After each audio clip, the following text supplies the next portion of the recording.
வணக்கம் மக்களே, இன்னைக்கு இன்டர்நெட்ல ரேண்டமா தேடி உங்களுக்கு போர் அடிச்சா விளையாடுறதுக்காக 2 ஆஃப்லைன் கேம்ஸ் தான் எடுத்துட்டு வந்திருக்கோம். வாங்க வீடியோக்குள்ள போலாம். நம்ம முதல்ல பார்க்க போற கேமோட பேரு லாஸ்ட் லேண்ட்ஸ். இது ஒரு hidden object mystery adventure game தான். இதுல மொத்தம் 1 இல்ல 9 கேம்ஸ் இருக்கு. எல்லா கேம்ஸோட ஸ்டோரியுமே கனெக்டடா இருக்கும். எல்லா கேம்ஸ்லயுமே ஒரு கோல் இருக்கும். அந்த கோலை கம்ப்ளீட் பண்ணீங்கன்னா அந்த கேமும் கம்ப்ளீட் ஆயிரும்.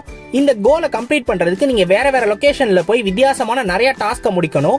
ஒவ்வொரு டாஸ்க்லயும் வித்தியாசமான நிறைய மெக்கானிசம்னு கேமே பாக்குறதுக்கு சூப்பரா இருக்கும். கேம்ல ஹிண்ட் தேவைப்பட்டா மட்டும் நீங்க ஆன்லைன்ல ஆட் பாத்துக்கலாம். மத்தபடி இது ஒரு ஆஃப்லைன் கேம் தான். ஸ்டோரியோட ப்ராக்ரஸ பார்த்து நீங்களே கண்டிப்பா 9 கேம்ஸை ஏத்தி விளையாடுவீங்க. அந்த அளவுக்கு கேம் இன்ட்ரெஸ்டிங்காவும் சூப்பராவும் இருக்கும். நம்ம ரெண்டாவதா பார்க்க போற கேம் ஒரு சிம்பிளான ஆஃப்லைன் கேம் தான். இந்த கேமோட பேரு அர்பன் நிஞ்சா. இந்த கேம்ல ஒவ்வொரு லெவல்லையும் நீங்க ஆரோ மார்க்ஸை யூஸ் பண்ணி ஸ்லைட் பண்ணி அந்த ஸ்டார்ஸை கலெக்ட் பண்ணணும். ஸ்டார்ஸை கலெக்ட் பண்ணி முடிச்சுட்டு போய் ஹெலிகாப்டர்ல ஏறிட்டீங்கன்னா அந்த லெவல் கம்ப்ளீட் ஆயிடும். மறக்காம இந்த 2 கேமையும் ட்ரை பண்ணி பார்த்துட்டு எப்படி இருந்துச்சு அப்படின்றத கமெண்ட் பண்ணுங்க.